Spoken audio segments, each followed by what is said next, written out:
I literally, without thinking, raised my hand. I love this. And gave myself a high five in the mirror. It changes the way your brain filters everything. You have a lifetime of positive programming. Very good. High-fiving other people. This is awesome. I am going to prove to you that it is unbelievably cool that you can change the way that you view the world. You have to high-five yourself in the mirror. You're using the physical action that's unexpected, along with a lifetime of positive programming, to fundamentally rewire how you think about yourself. When you can separate what you're doing from your soul and your intention and your spirit and your humanity, and you can stand with yourself every morning, and that high five doesn't necessarily become celebration, it becomes acceptance, and it becomes compassion, and it becomes acknowledgement, and then it becomes slowly celebration and momentum and forward energy. You had the high five habit. Where did this actually come from initially, so that we can get into what that means? But how did it even start? Well, it started like a lot of things start in my life, which is I hit a personal rock bottom. And the things that I share tend to be the things that I figured out having to save my own ass. Yeah. And that's why I'm so passionate about what I put out into the world, because, you know, I'm going to be 53 this year. I have made my life very hard for myself. If I could save anybody the headaches and heartaches that I've put my own ass through, that to me is a life well lived. Do you think people would be surprised to hear that, though? I mean, as much success you've had and notoriety and impact, you say you put yourself through a difficult path? You know, I don't think people would be surprised. And the reason why, and I think you have this exact same thing, we are not talking at or down. Yeah. We are with you shoulder to shoulder. And so when somebody says you're so authentic and I so relate to you, it's the fact that they feel like you get them. It has nothing to do with how much money you've made or how successful you've become. It's your ability to be on somebody's level because you've been there. I think you're right. Yeah. Well, you were there when this starts, so do you mind sharing like what was going on and then what did you do? Well, I'll share what the lawyers will allow me to share. How about that? Okay.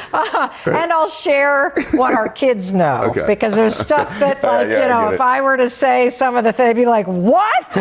Really, Mom? So, yeah, exactly. And so, yeah, it's a moment that I think everybody can relate to. I mean, what was going on in my life is my dream job, which was to be a daytime talk show host, ended. Which you were great at. Thank you. The show failed. I mean, let's be honest. It got canceled. I got fired from my dream job. That's what happened. I could make some lovely story up, but that's If I'd been amazing, we'd be in season 2. And so I find myself fired from my dream job. I then abruptly get a book contract canceled, not because the publisher is a jerk, but because I have crazy dyslexia and ADHD. It is next to impossible for me to take what's in my noggin and get it on a piece of paper.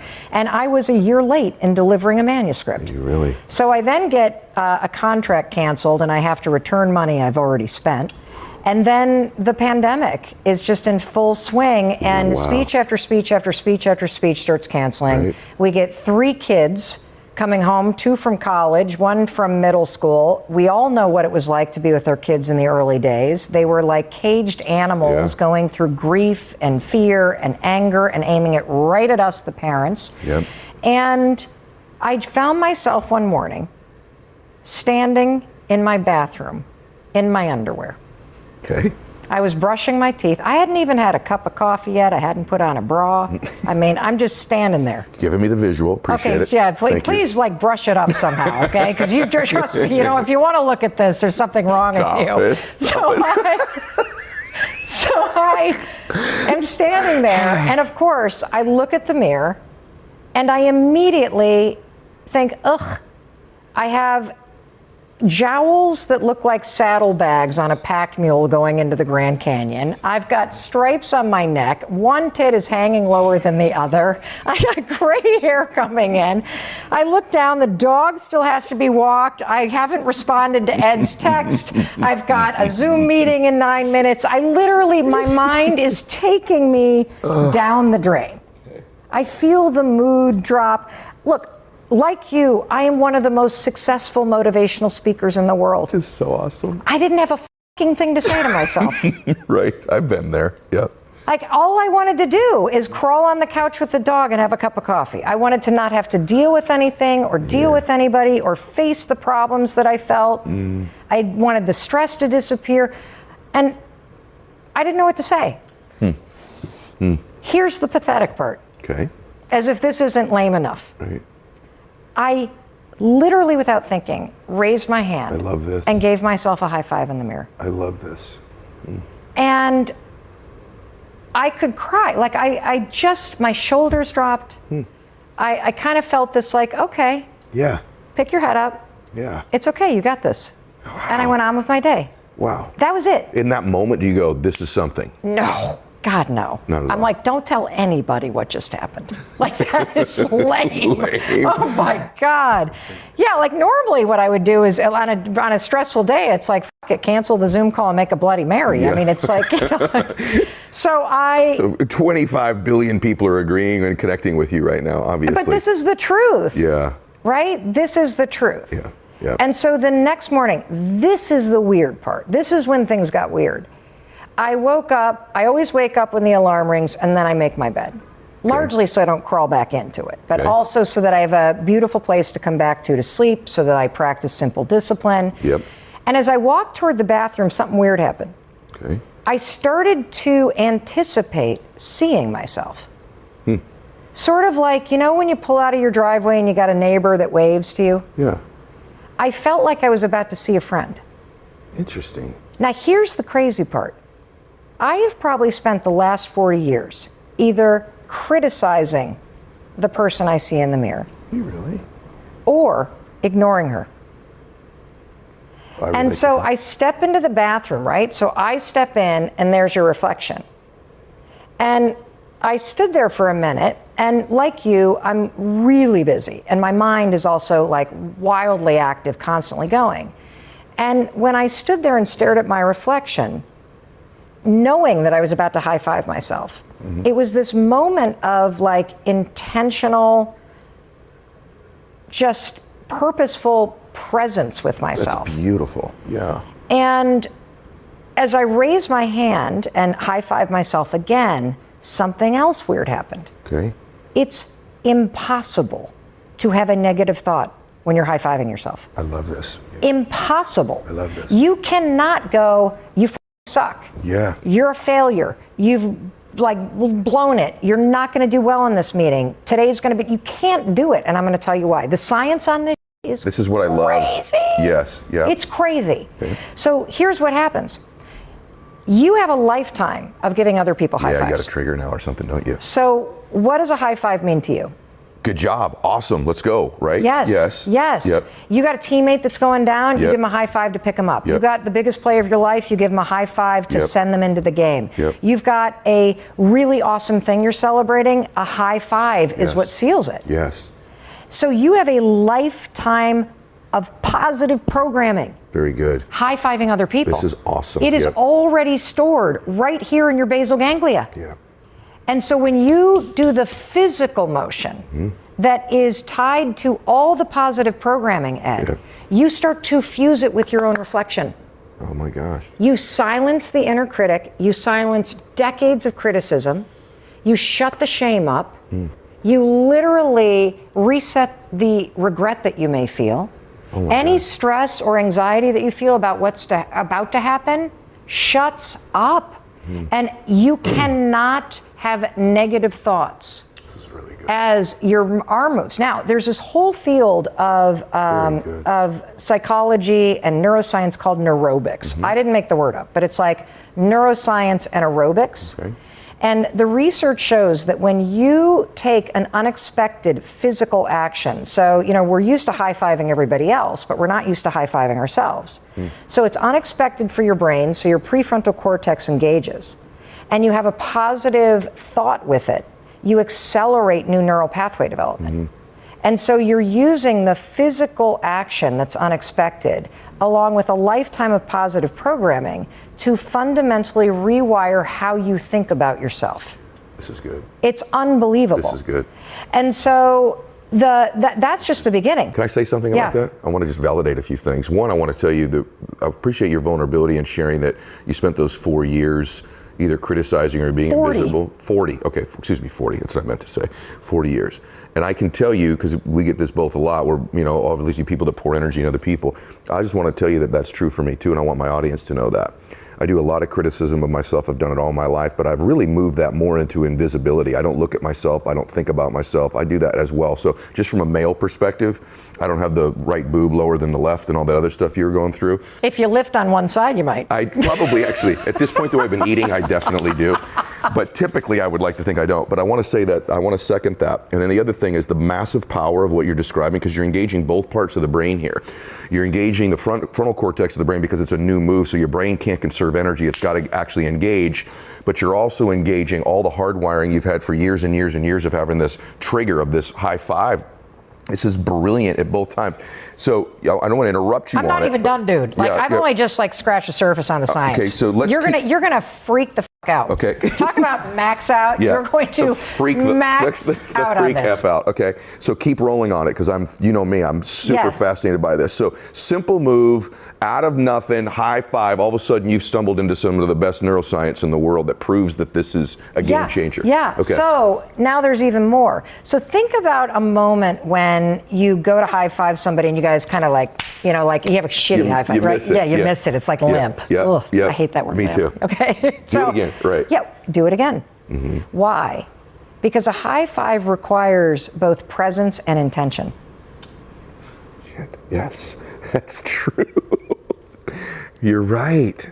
Yeah. You're right. And so standing there with yourself, there's new research right out of Harvard that proves that if you take just 1 minute of an intentional reflection about who you're going to be today, it changes your level of productivity. It changes how you show up as a leader. It changes your ability to impact people, and it changes your effectiveness. Simply a single minute of setting an intention about who you're going to be today.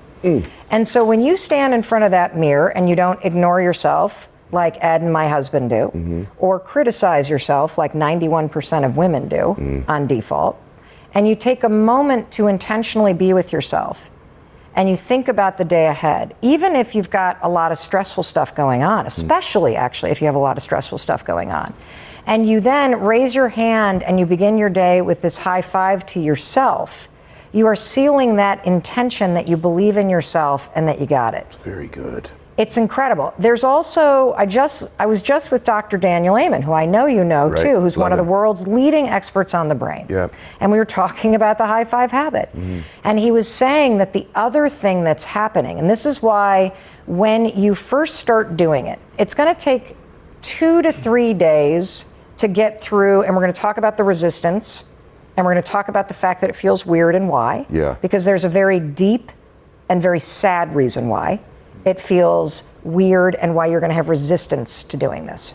But by about day 3, what's going to happen is pretty crazy. You're either going to feel a major surge and boost in your mood, or you are going to have a very just kind of unnerving sense of calm. And the reason why is you have a lifetime of your nervous system experiencing joy when you celebrate people. I mean, think about going to, for me, you're a Boston guy, the Red Sox. You go to the Fenway Park and they score, you're like, yes! Naturally. High-fiving First each move other. you make. Like, yes. First move. And so literally, when you raise your hand like that, and it has been infused with so much celebration, your nervous system and your brain recognizes it, and you get what he calls a positive drip of dopamine, which either calms your brain and the stress, or it amplifies your mood to make you feel excited about what you're about to do. My gosh. Isn't this incredible? It is incredible. Yeah, it is incredible. So are you suggesting, and we're going to go to the resistance in a minute, I'm just thinking through all the applications. The other thing is almost anything good happens in my life, especially anyone that ever played a sport, bam, I am high-fiving anywhere I can get it and spread it. And it is a way of acknowledging yourself, but also acknowledging the other person. It's a massive state change. It's so, I love the fact that I introed you this way, not knowing we were going to talk about this, that you can take incredibly complicated complicated things and distill them down to the most simple action you could take. This is the best example ever of that, because there's all this neuroscience behind all of it. You're like, look in the mirror and high five, right? So which sounds like, oh, please. it actually doesn't now, though. Like, we're 10 minutes in here and it's brilliant, right? So it doesn't sound that way to me now. So I want to go back. Physically, you're saying that what you're suggesting we all do, recommending, which I will begin to do immediately, is that upon waking, is there a time that you believe that this is applicable? It's a good question. I personally think how you set your day up is how it ends up. And all the research also shows that when your mood in your morning impacts productivity all day. For sure. So when you do small things to boost your mood, it has a documented impact on your ability to focus, to be productive, to believe in yourself. So and so I personally would recommend that you habit stack it, that you pair it with something that you always do in the morning in the bathroom. So whether that's brushing your teeth or whether it's flossing or shaving or whatever you might do, before or after, just before you leave that bathroom, you have to high five yourself in the mirror. There's another thing that you talk about in the book that I think ties to this really well, which is the reticular activating system, the RAS. And you have this thing, which you say you look for the hearts. Yes. And it's really an interesting psychological principle of you're going to see what you look for. Yes. And whether that's a red Mazda or whatever you say in the book, or whether that's a heart when you're walking around, whether that's a reason to love your wife, whatever, if you look for it, you're going to find it. Yes. And if it's a problem and a reason that you're, a dirtbag and a reason that you're not worthy and all of that, you're going to see them and they will be there for you and they will overwhelm you. What is this idea of looking for hearts? What is that and how do people use it? Okay, so I love this tool because obviously the high five in the mirror, it's like a Trojan horse. It's the beginning of building this partnership with yourself. And throughout the book, I then unpack all these other little tools and habits that you can use that are in this lane of empowerment, support, belief in self. The book, and I want to take a second to point this out, the book is rich with a bunch of other ideas. So anybody that's tempted to say, okay, well, I've already heard the high five myself and I'm done. You did a really good job of and to be honest, I'm not even sure, I guess because it was what unlocked things for you in your life, but there's like 15 things that you could have titled the book after. Yeah. So anyway, back to this. So the reticular activity system, the RAS for short, if you don't know what it is, picture a hairnet over your brain that is a live network. And the RAS is a filter, and it has a huge job. And it is a filter that blocks out 99% of the world and lets in about, 0.000000001%. And it is always changing. There are only 4 things, Tom, that get through the hairnet on your head. The sound of your name, and you've experienced this because you've been walking through a crowd and you're like, did somebody say my name? Right? The cocktail party effect. Cocktail party effect.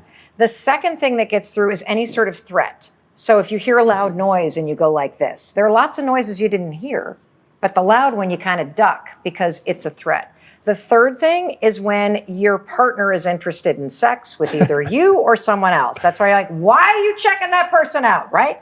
You know, because the brain is letting that information in. The fourth thing, and this is where the transformation begins.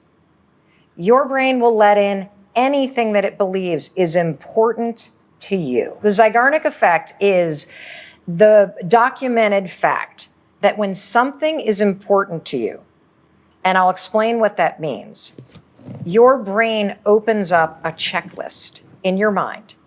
And now your brain, once it puts this item on your checklist, it will store the checklist in your subconscious. It's encoded in your RAS. And your mind is now on the alert to spot things related to it. The way that you make yourself feel like something is important is your nervous system goes on alert while you're thinking about it. You're either super excited about something, oh, this is super important, or this is the trauma effect. You go on alert and you have something really bad happen, which is why things continue to bring it up throughout the rest of your life. So when you understand that if something's important to you, your filter will change in real time how you see the fucking world. You now know how to change your brain to work for you. And looking for hearts is the way I'm going to prove to you that this happens. I want to give you one other example because everybody's experienced this. If you've ever gone shopping for a new car or you've dreamt about having a new car, what happens immediately when you get excited about that new car is your mind goes, Zygarnic Effect, oops, okay, Tom wants the new Bronco. That's cool. So what do you see now? You see Broncos everywhere. Now, they were always there, but your mind is letting them in because the Zygarnic Effect is now made it on a checklist. It's changed the RES. And so I am going to prove to you that it is unbelievably cool that you can change the way that you view the world by looking for heart-shaped objects. So tomorrow when you wake up, you're going to start your day by high-fiving yourself in the mirror. I want you to examine what the resistance about because you're going to start to then be able to unpack what's holding you back. Then you're going to go out in the world and just like tell your mind, I want to see a heart today. Look for a rock, look for a leaf, look in your like latte. Is there a little shape there? Is there an oil stain on the floor? And when you see one, stop and go, shit, like there's a scavenger hunt. I never would have seen that before. Thank you, brain. Now your brain's like, woo, more hearts. You will start to see hearts everywhere. And when you can start to train your brain and realize, whoa, this is actually a cool thing. This is high-fiving your mind. When you can see hearts, you can now go, wait a minute. If I can change what I see based on what I tell it, maybe if I got serious about not constantly saying I'm a failure, I wouldn't attach that or see it everywhere. Maybe if I got serious about saying I can figure anything out, this is happening for a reason, instead of I'm fucked. You say, okay, I'm going to learn something with this. It changes the way your brain filters everything. And this is such an important piece to the book because we've all had the experience where you love somebody deeply and you see all their incredible attributes and all they see is failure, or all they see is the weight that they can't lose. And it doesn't matter what you say. It doesn't matter what kind of pep talk or support you give them. Your loved one still only sees what they hate about themselves. Blame the filter in your brain. You have been bitching about your appearance or the weight on your scale, the fact that you're a failure for so long, your brain believes it's important to you to see reasons why this is true. And one of the things I got to say about this and everything in the book is the tools are simple, Tom, but it's super important to say, just because you change and start celebrating yourself, it's not going to make the weight disappear suddenly. It doesn't change the number on the scale overnight. What it changes is you. And that changes your ability to deal with the problems and the issues you want to change in your life. I think it wasn't until I discovered the high five habit that I profoundly realized how much self-hatred I was dealing with. And despite everything else, yeah. Well, and this I think is a really big piece of the power of this, especially if you're somebody who's achievement oriented, and everybody that listens to this podcast feels a big calling and wants to do more in the world and make a bigger difference and a bigger impact. There's a real danger that's very common, Jay, that you start to marry, or you've always married, being worthy or lovable with what you're doing and what you're achieving. And it works both ways in terms of if you don't have the number on the scale, it means, again, the dust on the mirror. You're not worthy because you haven't achieved it yet. And for those of us that have achieved some things that we've set out to do, what happens is you find that as soon as you achieve the thing, you actually need to do something else. Bigger, better, because it was a thing that you achieved that made you lovable or worthy.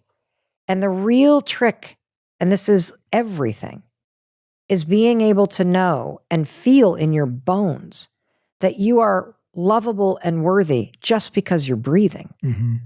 And that was a huge breakthrough for me.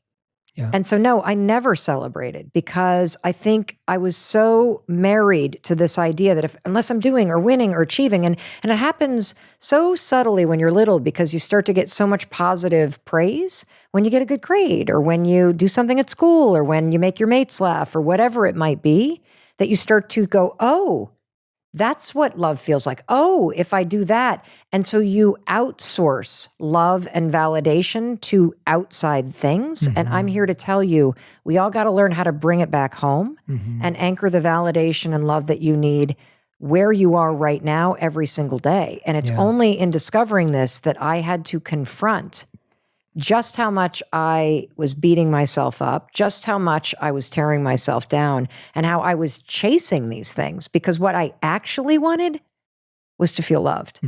Like if you ask yourself, okay, great, you want to make $1 million. Why? There's a feeling that you're looking for from that. And if you can start to work on bringing that feeling into your day-to-day life for yourself, it changes the way that you go about achieving things. Like I didn't even enjoy half the stuff that I did because I was constantly maniacally focused on the things that weren't working rather than the 100 things that were. And the same is true with everybody's day. You don't even know the number of amazing things you do every day. You feed the dog, high five. You got the kids to school, high five. You read 10 pages of the book, high five. You said a nice thing to a stranger, high five. You got something done at work, high five. You got through 70% of your inbox, high five.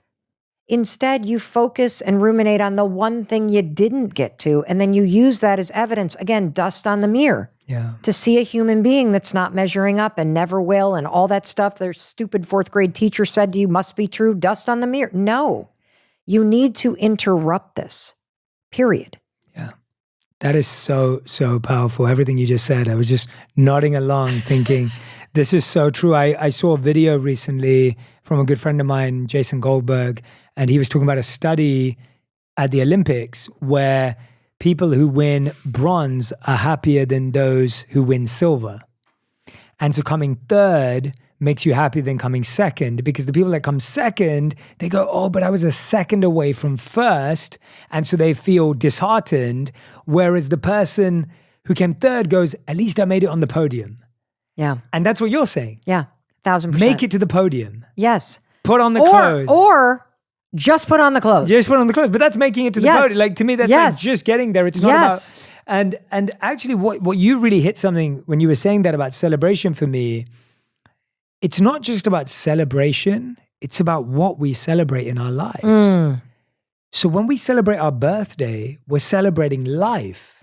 When you're celebrating an achievement, you're still celebrating a thing. Yes. And so celebrating life, when you're celebrating your breath, when you're celebrating your life force, your energy, your soul, the ability to love, the ability to be kind, the ability to have relational exchanges like we're having right now, that's what you celebrate. Because if you only celebrate things, now you're waiting for the next thing. And I actually learned that completely from my wife, Radhi, whether it was consciously or unconsciously. She didn't even know what she was doing. This was totally all in my own head. But I realized that every time I reached a new external peak or a new thing, I expected to receive more love from her. I expected that she would think something more cool of me. And the answer was she didn't. She loved me the same. And I would always wonder, why does she not love me for this? Like, how does she not respect me? How does she not feel it differently? I mean, look what I'm doing. Look what I've achieved. And when I kept working with that thought, and I reflect deeply, and I love breaking down my own thoughts and figuring it out, and I really get stuck in there, I realized that my wife loves me for my life and who I am, not what I do. Yes. And so she unintentionally trained me and taught me to disconnect my value from what I do to who I am, which is what she loves me for. And I realized that that was so much more beautiful and so much more powerful and so much more meaningful to be loved for who I am than what I do and achieve. Yes, and here's now an even bigger thing. Please. You already do this, but as you're listening to Jay and I want you to actually grasp how profound it would be if you could feel that way about yourself. If you could always just look in the mirror and see a human being that's trying and that's worthy of a high five, and a human being that failed and okay, we're going to brush it off and that's worthy of a high five. Somebody who is running the marathon of life that you're going to celebrate every step of the way. And you know, I also want to take this and flip this in the opposite, because I think this is where people really get mucked up. This happened in my own marriage.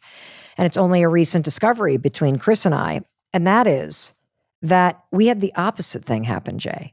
So when Chris and his best friend went into the restaurant business and they poured 7 years into it and gave it their go, and at the end of the day, they sold it, for pennies on the dollar to the next investor, and they did not return the profit that they had hoped they would return to their investors.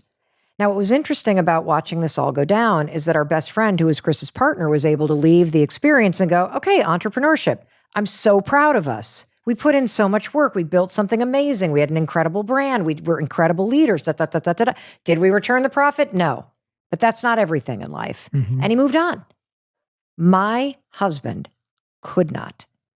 He literally said, because I didn't achieve, because I failed, I am a failure who is not worthy of love. And for 7 years, he has walked into a bathroom with the dust that has said, I am a failure. And so as you have been looking for, why doesn't she love me more? Somebody who fails goes, how can you still love me? Mm-hmm. And it's only until, it doesn't matter how much I love the guy, it doesn't matter how much I build him up, and I'm so proud of everything that he's done and all the stuff that Chris is doing, and he's had a massive breakthrough in this. And part of it is through the high five habit because of the resistance. But I can't do that. Look at the failure that I've been. Mm-hmm. If you don't love yourself, you won't allow somebody else to love you. Yeah. And so when you can separate what you're doing from your soul and your intention and your spirit and your humanity, and you can stand with yourself every morning, and that high five doesn't necessarily become celebration, it becomes acceptance, and it becomes compassion, and it becomes acknowledgement, and then it becomes slowly celebration and momentum and forward energy that you need when life drags you down. Yeah. And so it's really a profound point you just made, that it's only when you love yourself for breathing, for living, for being, just as you are, that level of acceptance that we so want from everybody else. And I'm telling you, you have an opportunity to do it for yourself by keeping your promises, by being kind to yourself, by standing before yourself and seeing a human being who needs you and who loves you and who's going to be with you your whole life. It's beautiful. Hey, it's Mel. Thank you so much for being here. If you enjoyed that video, by God, please subscribe because I don't want you to miss a thing. Thank you so much for being here. We've got so much amazing stuff coming. Thank you so much for sending this stuff to your friends and your family. I love you. We create these videos for you. So make sure you subscribe. Mwah.